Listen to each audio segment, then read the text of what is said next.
If you're craving that tasty, delicious Egunsi soup for the weekend, oh, don't go too far. Let's take you through the process, and I'm sure you would love it. The first thing I did was to transfer my neatly washed beef in a clean pot.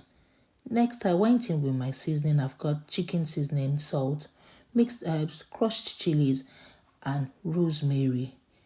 I transferred all of it in the beef, gave it a stir. Next, I went in with my onion. I am generous with onion in literally everything I cook. Put the lid on and allow it cook. Next, in another pot, I transferred my offal and cow's skin, went in with onion, seasoning as well, gave everything a stir, and put the lid on it. While I was waiting for this to cook, I transferred another pot onto a stove, went with the oil, the peppers, gave it a stir, and put the lid on. Now, let's quickly discuss the secrets to the tasty egunsi now. Rather than mixing your egunsi with water, I used my beef stock to mix it into a paste. Please make sure that it's not runny.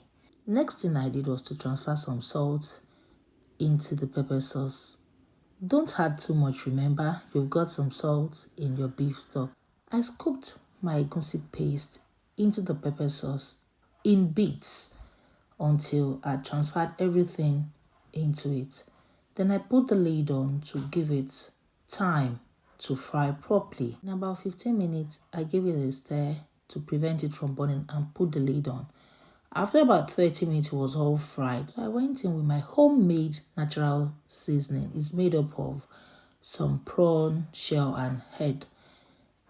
I combined everything together before going in with my hot boiling water.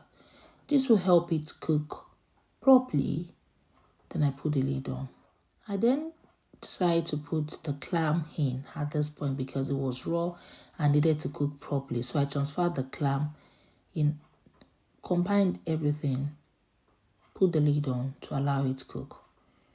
In about 20 minutes, it was well fried and cooked. So I gave it a quick mix. If you're still thinking of following Mama Ito, please don't forget to click on the subscribe button.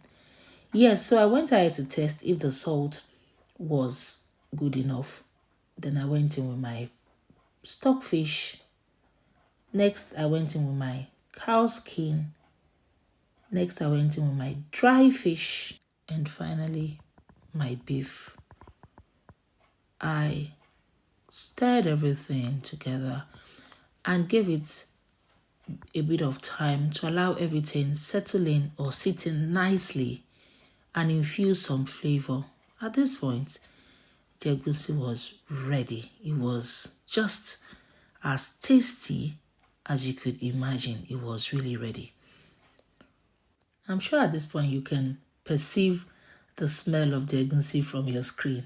Oh, so I tested it for salt and it needed more salt. I went in with some salt, then transferred my pumpkin or ugu leaf into it, then started to combine all of it together.